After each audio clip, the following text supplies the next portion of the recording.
Currently we have, a year and a half of the war in Ukraine. We lived through all the troubles. I meant both Ukraine and the European Union being very, very actively engaged. But what do you think we could have done differently and we still can make differently? To be very honest, I think more can be done in terms of the transformations in the country. I think the civil society here is more and more active, is stronger today than before. But I think the reforms were quite courageous, but in fact there are still problems, namely the problem of corruption, which is a real problem. After I left the Commission, I'm now making conferences all over the world. I teach at the United States, also in Europe. And I speak very often with very important global investors.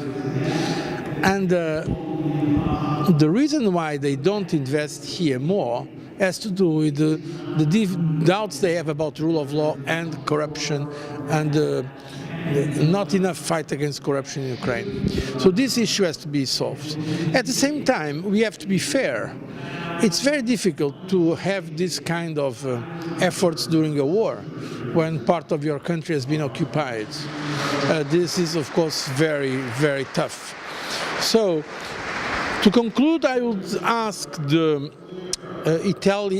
Ukrainian authorities to show even more determination in the reforms and the fight against corruption. But I would ask also the partners of Ukraine, including the European Union countries and others, to show patience and understand that Ukraine is in a very specific and challenging situation. There are those in Russia who sometimes says that, the European Union maybe provoked Russia in some way. We usually debunk these talks and saying about, there is every statesman of every European politician always said, like, we don't want to make troubles with Russia, we really want to be engaged, we don't sell anything, it should be the will of Ukraine. But frankly, what would you answer on that, on this somehow an accusation, and what Europe could have done differently towards Russia, towards Ukraine? Regarding that process of association agreement negotiations, I was there, so I know what happened. And I can tell you the accusations of the Russian propaganda are absolutely false. Absolutely false. They are lies. We did not want to provoke Russia. I was one of the leaders in that process. In fact, we were responding to a demand from Ukraine. Different governments of Ukraine, from President Yushchenko to President Yanukovych, they've asked to come closer to the European Union. Even sometimes they wanted to become members of the European Union. It was not, as the Russian propaganda says, a conspiracy of the West to grab Ukraine. No, it was the Ukrainian people with different governments that wanted to come closer to the European Union. And we said to the Ukraine at that time, to the Ukrainian authorities, we are not ready and you are not ready for membership. What we can do is an association agreement with a free trade area, a free trade component. And we have negotiated in good faith with Ukraine, and the Russians were informed. What happened was that Ukraine was able to initiate the agreement, but when Ukraine was going to sign the agreement, the Russian authorities put pressure on Ukraine. So the reality is that it was not the European Union that created an imbalance. It was Russia that broke this kind of balance. Let's be rational. What will be the interest of Europe in provoking Russia? We have no interest in provoking Russia. Russia is a relatively important partner for the European Union. But at the same time, we had there a country, Ukraine, that we should respect. And that country has unequivocally shown the interest to be closer to the European Union, European values, the European way of life, and so on. And we believe the country has the right to decide. That is the question. So, no conspiracy, there was no tentative to provoke the Russians. On the contrary, we wanted, and we believe it would have been possible, to have Ukraine in an association agreement and to have a constructive relation with Russia. So they broke that balance. That's the reality.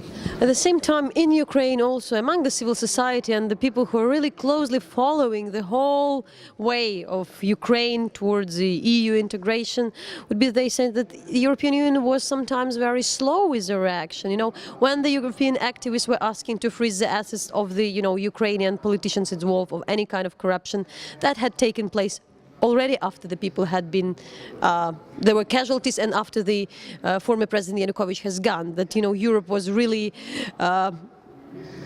too slow. You have to understand one thing, and I was working as President of the Commission 10 years, so I can tell you how the European Union works. The European Union is not a country. It's not Russia or United States or China or Ukraine. We are a union today of 28 countries, and we have complex procedures.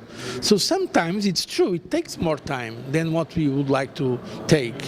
But at the end, I want to be fair, I think the European Union has played and is playing a very constructive role. Now, if you ask me, could we do more? Yes, we could do more.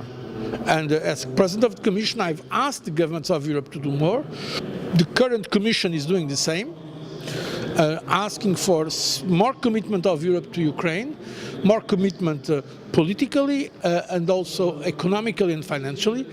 But at the same time, and this is very important, it's important that the Ukrainian people don't give up thinking, oh, that's the Europeans or the Americans who are going to solve our problems. No, it's the Ukrainians themselves.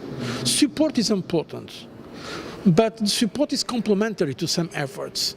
So I think it is important that in the Ukrainian society people understand that it is up to the Ukrainians themselves now to show to the world, to Russia but also to the world, that this country is viable, that this country has the right to exist.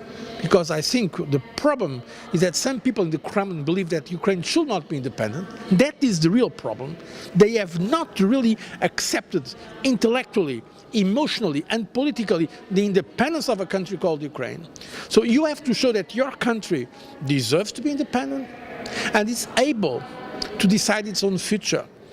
And that is achieved through stability, democracy, and of course prosperity. And there the world, at least the free world, should be more active supporting Ukraine. During the time you were running and taking the lead of the European Union for a decade, what was your experience with Russian leader, with Vladimir Putin, or with the Russian leadership while discussing EU agreement and Ukraine? Look, President Putin was the leader outside Europe I've met the most. Because the European Union and Russia at that time, before the freezing of relations, we had 2 summits per year. So I went to many places in Russia, many places. I received him in Brussels. And even when he was Prime Minister, I kept going to Moscow and he kept coming to Brussels. So, and I met him in the margins of the G8. At that time they were in the G8, the G20 and so on. So I think I know relatively well Mr. Putin.